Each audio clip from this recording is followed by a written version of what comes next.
Welcome to the Sandwich Generation podcast, a resource for adults balancing the dual responsibilities of raising children and caring for aging parents. Whether you're helping your parents downsize, explore real estate options, navigating caregiving, or looking for practical advice to help your family thrive, this is the place for you. Join us as we bring you expert insights, heartfelt stories, and actionable items to support you and your family within this unique generation.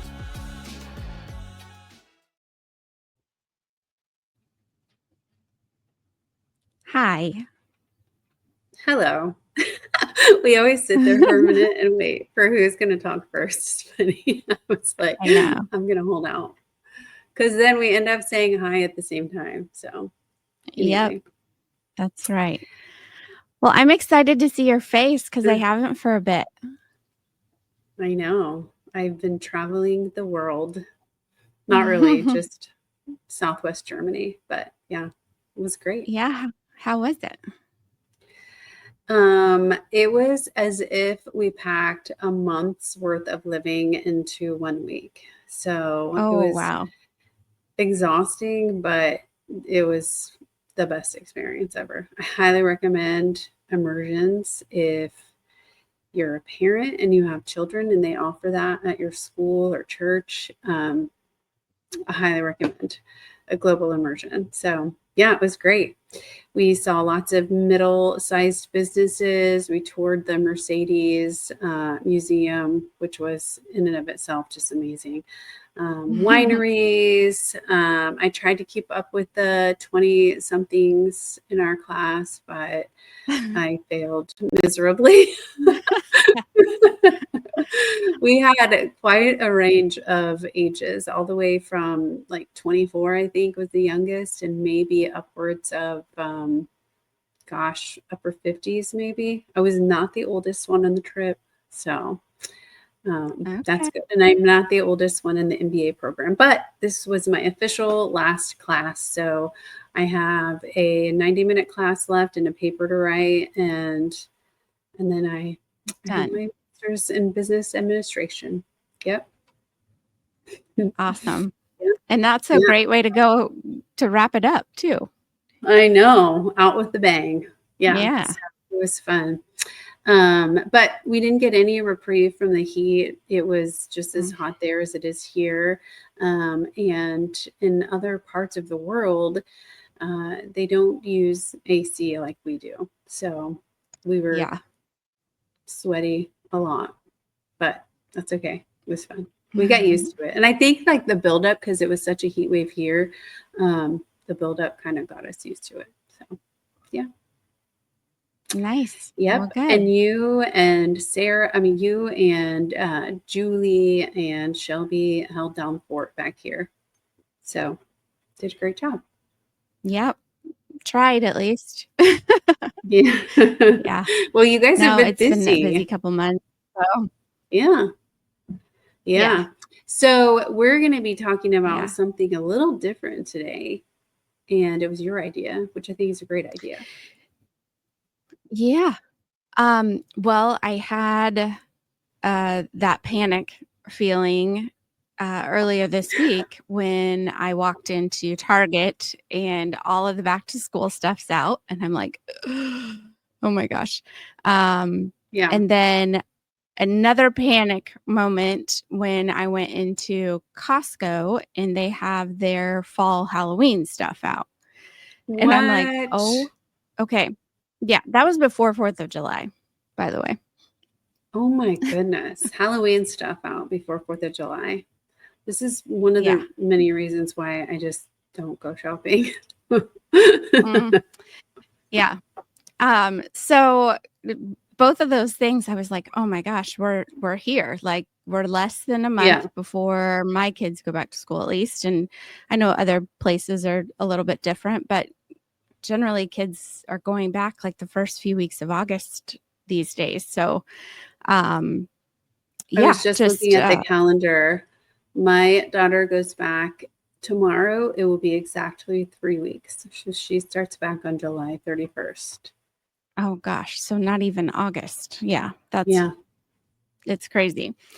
And being a mom, you know this, we just, all the things that come with back to school time and stuff, the forms that have to be filled out and the school supplies. And now I'm adding in junior high athletics, which I haven't had to do yet. So, sports physicals and making sure all that stuff's figured out. We have all the right equipment for football, like that kind of stuff.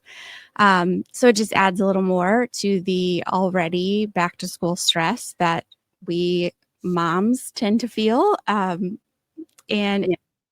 even heightened if you are a caregiver for a parent, I'm sure. So I just thought, I was thinking like, okay, that's going to be even more stressful for those that have, a aging parent that they're taking care of, or just, keeping track of appointments, things like that. So we thought maybe we would talk through like a little survival guide on getting from back to school through the winter hurdles that will come.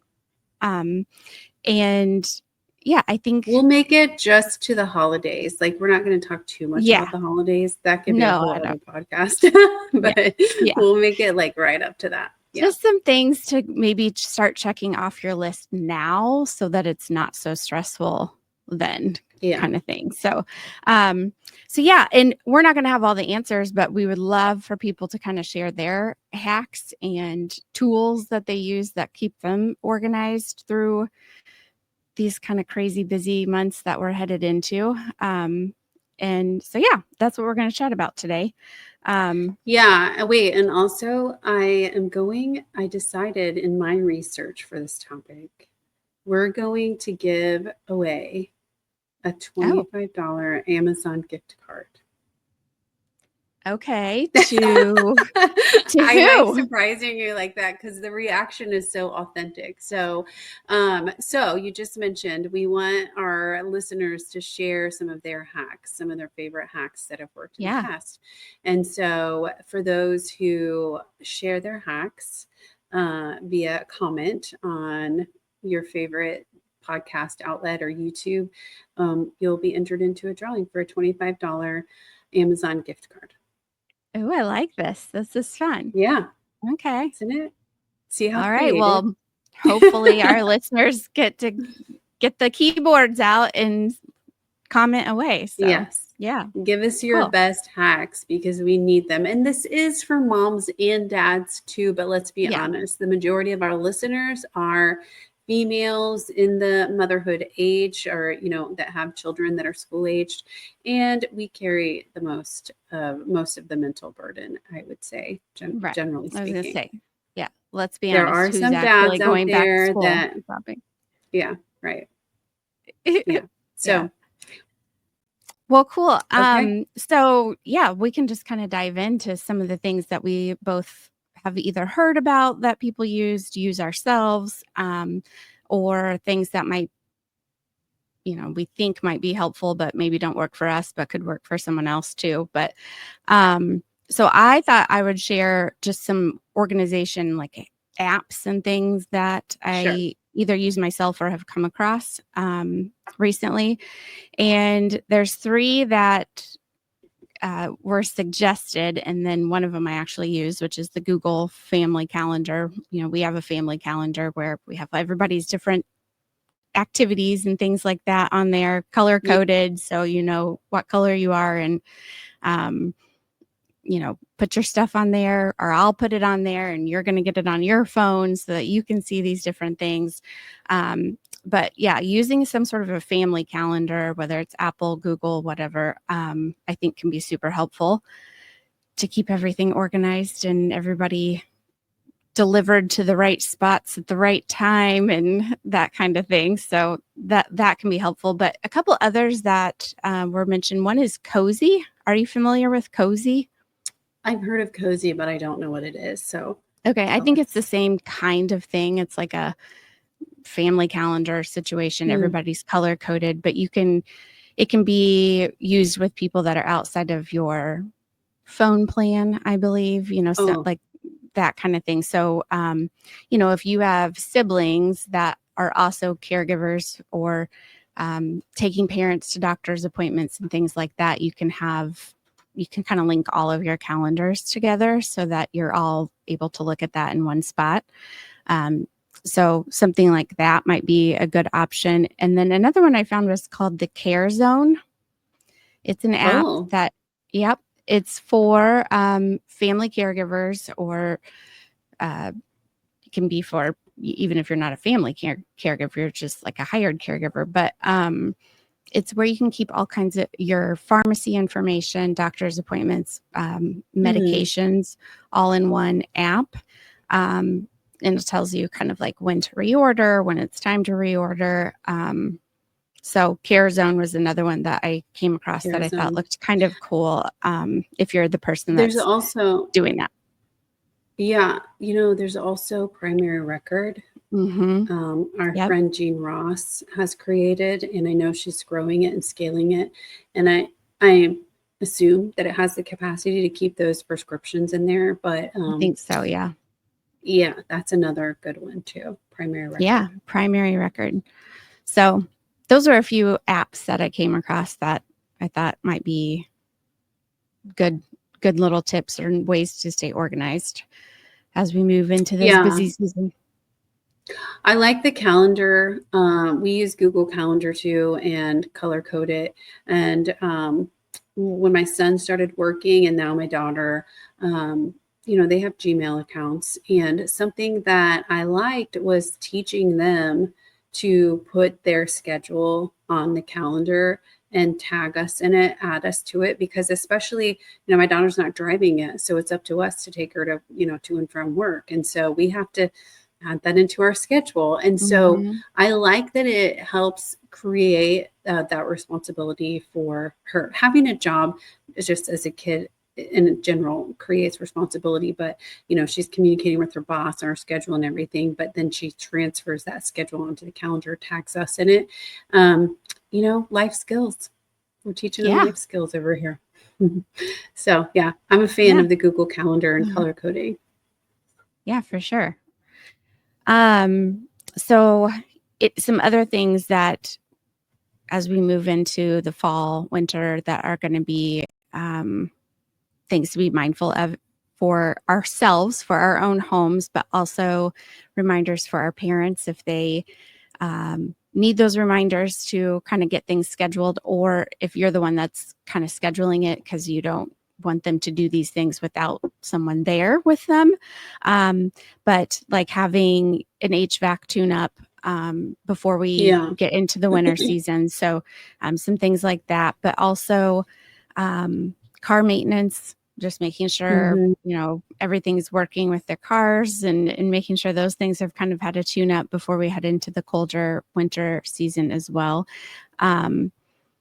Flu shot vaccines that they need in the fall. So kind of getting those things on the calendar now and getting those things scheduled before things get busy. I mean, those appointments, I know at CVS last year, I just ran in to pick up a prescription. Crazy. Yeah. And the line for people in line to get their flu shots was like, 10 people deep. Yeah. And I was like, oh gosh, they're going to be waiting a bit. Those child checkups too. I used to think I need to do it on the month of their birthday, which for me is April and November, which are busy months, but they don't have to be the months of their birthday. So you could just schedule them in the summer when, they have more time. They're not missing school. So just get those child checkups out of the way too. Yeah, get those done before they go back to school. They may need some of that stuff before they go back to school anyways, depending on their age. So for the physicals. Yeah. Yep. So doctor's appointments, stocking up on any meds, things like that your parents may need before winter weather arrives. And it feels crazy to be talking about this stuff right now when it's 95 degrees outside, but the reality is it'll be here before we know it. So, if there's any hesitancy on their end to get out and about when it's colder or drive, when we could have some, icy roads, things like that, just being mindful of when we need to order those prescriptions so that they have them plenty, have a 3-month supply if they can. Right. Kind of get those things lined up and on the calendar now.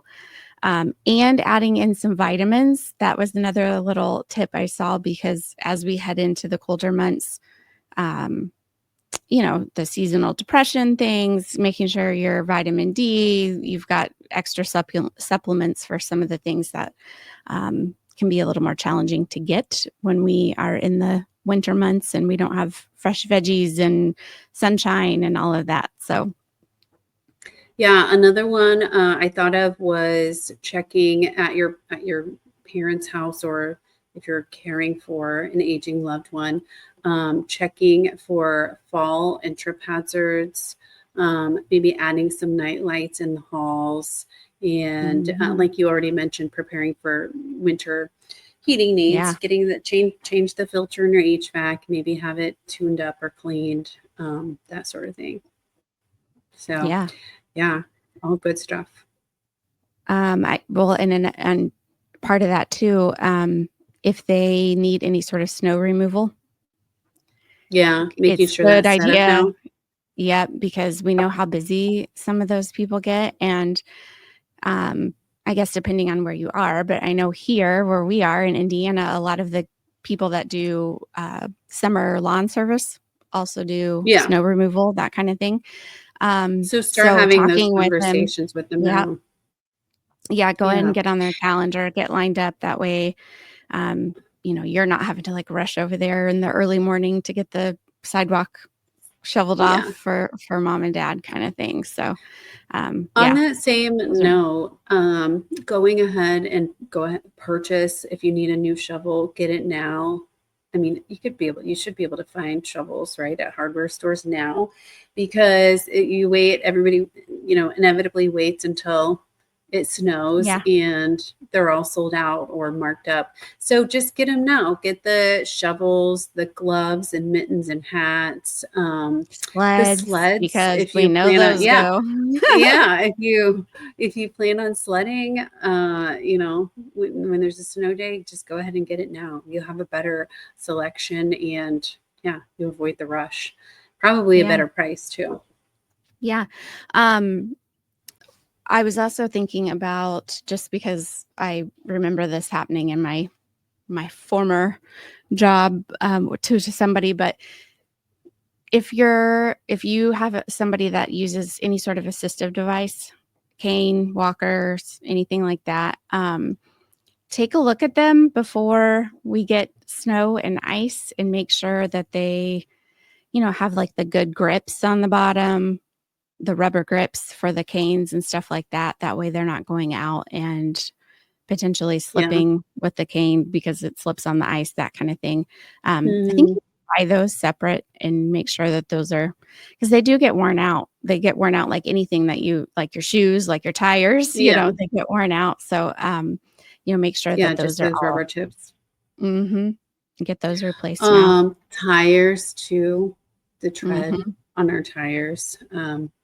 We're in the Midwest, so if you're listening somewhere else and you don't need to worry about these things, obviously it doesn't pertain to you, but those are important for both ourselves and our parents. So, yeah, I don't know. Those were most of my meal prep too. Yeah, like while we have all these good summer veggies, consider doing some of those freezer meal prep things for our own families that we can throw in a crock pot or whatever, but also, for if you're taking meals a couple times a week to your parents and mom or dad, and you need to, now would be a good time to start kind of prepping some of that stuff while we have all the good fresh farm, corn and tomatoes and that kind of stuff, so that you've got some good stuff lined up for the freezer in the wintertime. Yeah, that's good. And on that note, we can transition into packing lunches for our children, our sweet, dear little children. Somebody gave me a tip a lot of years ago, and I appreciate that tip. my kids started packing their lunches at a young age. They started packing their lunches, I'd say probably in middle school. And they also started doing their laundry in middle school. Mm-hmm. And I know you, Sarah, you're probably over there thinking, oh my gosh, my laundry room, my refrigerator, my kitchen, I just let that go because I just needed to offload some of that stuff and also teach them life skills. So my daughter, if she tends to run out of clothes and when I go shopping, that's her little hack on that. And that's just not allowed. When she asks that, I say, it's time to do laundry, girl. Yeah. It's not a very good, financial hack there. Right. Yeah. She thought she had me, but she didn't. Yeah. So I gave those chores to them. I mean, age appropriate, of course. And so, yeah, she does not go shopping every time she runs out of clothes. I make her do her laundry. And then with regards to the packing of the lunch, it takes a little bit of the burden off of us. We still have to make sure there's food, healthy food in the refrigerator for them that they'll eat. But she'll either pack or buy lunch. Do your kids take their lunch or buy at school? No, they pretty much buy, but that's because I think part of the reason is the mom said, I'm not packing the lunches. Like, I'll make sure if you want to take your lunch, there's the stuff's here, but you're going to have to do it. And, they just decided they'd eat at school a little more frequently. So it's funny how that works. Interesting how that works. Yeah. Now, the laundry thing, Maddie has been doing her laundry for a long time and does it well. Like I know, she's not going to run out of clothes. She's going to wash them when she needs them. But the boys, I have one that is pretty good. Like, hey, show me what to do. I'll do it. And he still needs a few little reminders or asks every once in a while, but he's pretty good at it. And then I have another that would never have anything clean.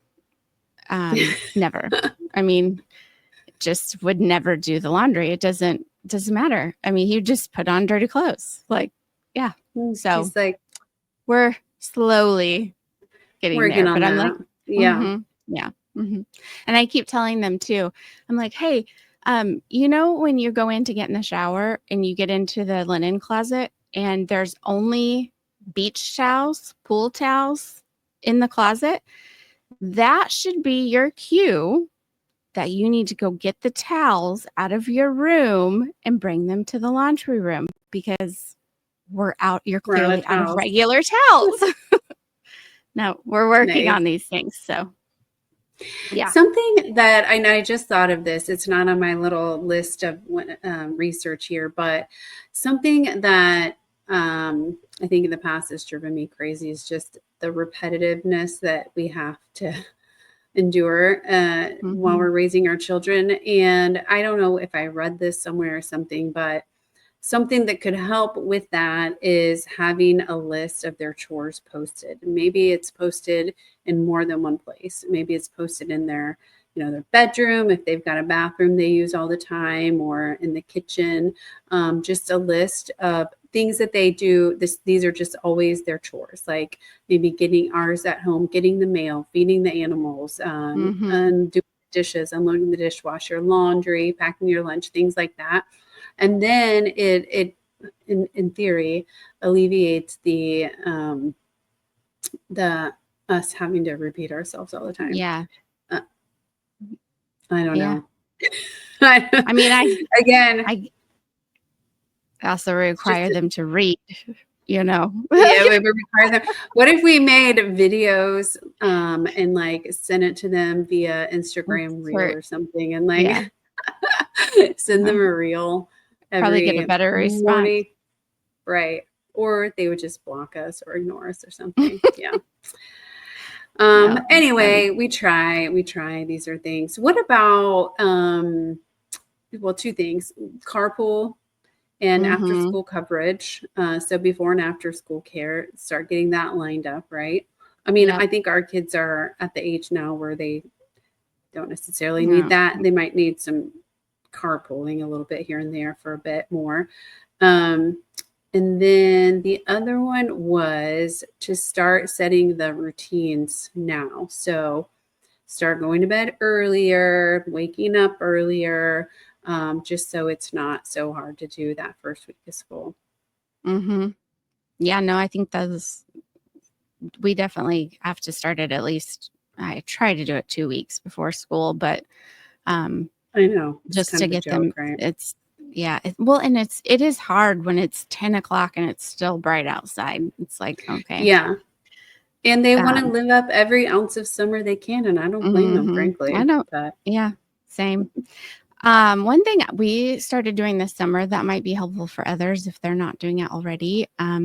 We use Alexa in our house. And so we have an Amazon. It's not on Amazon. It's just on our Alexa, but it's a shopping list, grocery list. oh yeah, So when they are, out of something, or they're in the kitchen and they, eat the less Pop-Tart or whatever it is, now they know, like, because the writing it down we had a dry erase board, like that was not working. But now they can just be like, hey, Alexa, I hope I'm not sending off everyone's Alexas right now. Sorry about that. But put Pop-Tarts on the grocery list. Put milk on the grocery list. And so now we all just do that. And then that makes it a lot easier for me when I'm going either to the grocery store yeah, or doing your online order, because you can just pull up that list and see what's on there. So, and online Instacart or whatever online grocery ordering is another way that we can stay organized and help get things in our own house, but maybe even setting up an Instacart for parents, especially during the winter months when it's not quite as safe to be outside, whether it's cold or, snow, that kind of stuff. So either showing them how, if they can do that themselves, I think that's pretty, a lot of our clients, I think, are pretty tech savvy, really, for, they are willing to learn. So that might be something you could work with parents too and show them how to set that up. That way things just get delivered for them. Yeah, we have a family Instacart account, and they just add stuff to it. And for my son, he doesn't live at home anymore, but sometimes I'll support him and get him some groceries, or he'll come over and grab some eggs or, whatever he can scrounge up in our house. But so adding them to our Instacart, that's been helpful too. But I like the Alexa thing. I think I might try that because we don't use that right now. Yeah. And for parents, if they can't or they don't feel comfortable using Alexa or Instacart, they could just, text you a list of things that they need as the adult child, kind of overseeing their health and care. And then using Instacart, you could have it delivered to their place. Yeah. Anything we can do to make our lives easier. Yeah. And what I really like about that is, we could be across the country and still order groceries for our parents if we need to. So I know a lot of our past clients that we've helped, or ones that we're helping now, they live on the other side of the United States and their parents are here. And so that's one way that they can support them and make sure that they have food. And supplies. Or if you're the sibling that doesn't live in town, we know that a lot of times I don't want to say burden, but the responsibility a lot of time falls on the kid that is local, if there is one. Yeah. So if you're a sibling that wants to feel like you're contributing and being helpful, but you're not close, that would be a good way you could maybe take that off of the local person. Too. Yeah. So that's good. We talked a little bit about kind of going into the winter season. One thing that I saw or thought about was budgeting early for the holidays. I know people that start their Christmas shopping like on January 1st. And they just go throughout the year, which I think is so smart, because then it's not this huge, cash output in December or, whenever Christmas or whatever holidays, you celebrate during the November, December, January timeframe. Just kind of starting that now, sooner rather than later. Some people, if they shop right after, December, you can get some discounts on holiday decor. So I suppose you could do that for Halloween and Thanksgiving too, if you celebrate those. So what about career planning? A lot of our listeners are in full-time careers. What about planning for ourselves or the caregiver ourselves? Kind of, some self-care ideas. I think you need to plan in some days that are just for you too. Making sure that you have some downtime and some days that are, and schedule them if you have to, where they're, me days kind of thing, where you are. And if it needs to be a me day where you're focused on career stuff, then fine. But, maybe throw in a trip to the spa too, that kind of stuff. Yeah. So, use that PTO strategically. You kind of keep that burnout in check, because that's a real thing. And I've been hearing and reading a lot more about burnout lately. So just keeping that in check and schedule, instead of holding out for, the end of the year or spring break, maybe kind of saving back or using a couple of those PTO days just for, like you said, a me day.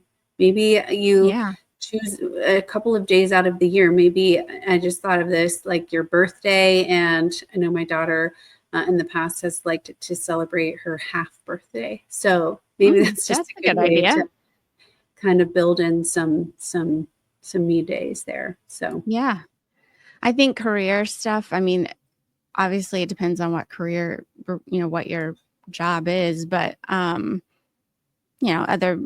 obviously, like accountants tend to be busier in the spring because they're getting ready for taxes and that kind of stuff. So I think just being mindful of when your busy time is and using tools like this to help plan ahead and stay organized can definitely help reduce the stress that we all find ourselves under at certain points. So I think that's good. You talked a little bit about getting some food, frozen meals ready for meal prep and things like that. You could also be stocking up on canned goods. You mentioned medicines, batteries, pet supplies, cold and flu stuff. If you don't have an emergency kit in your car, it might be a good idea to just throw that in there. I just realized the other day, this notification light has been coming on my car for a tail light, but the tail light's fine. So it's like it's a faulty something.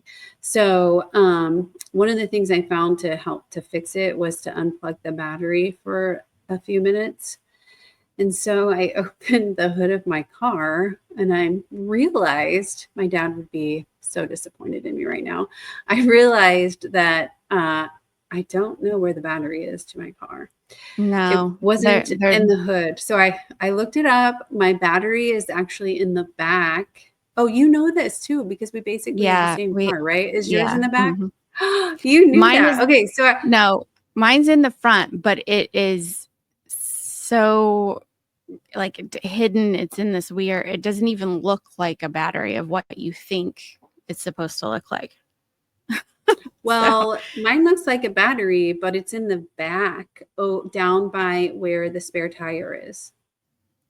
So I had to look it up. Thank you, ChatGPT. I looked it up and put the model of my car. It told me like where the battery might be. So sure enough, it's back there by the spare tire. But what I found also was that there is a pump. So if I got a flat tire, I could just get this pump out and pump the tire up. Or if I needed to add air or whatever, I had no idea that existed. So that it was there. It might just be just like explore your vehicle and learn what you actually have on hand. Take a little inventory, and if you need to add some things like jumper cables, yeah. So anyway, yeah, anything to, we don't want to get stranded, especially when it's either 95 or 25 outside.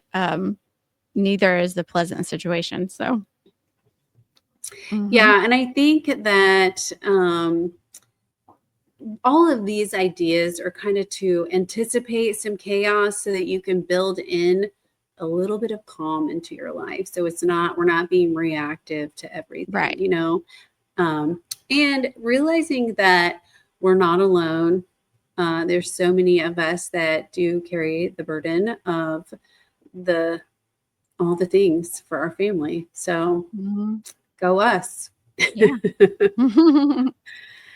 I think that's primarily what I had to share, but do you have anything else you wanted to add? One thing is caregiving duties. So caregiving duties do sort of shift seasonally. We kind of alluded to that with the winterizing of the house and checking on the little rubber tips on the canes for our loved ones.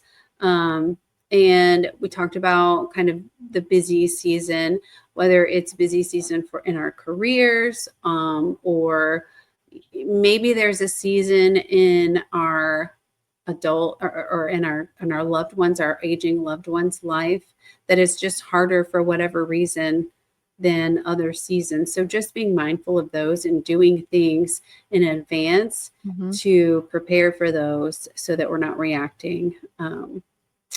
Yeah. Good stuff. Hopefully this was helpful to our listeners. And remember, post your hacks and or tips in a comment. Yeah. And we'll enter you in for an Amazon gift card of $25. We'll enter you into that drawing. We'll do the drawing, and I suppose we can announce it on the next in a post or in the next podcast. Yeah, that would be fun. So share those hacks. We want to hear them. We want to be able to share them with everyone else. So you might even get a little feature on the podcast with your hack. So we can share those. So famous.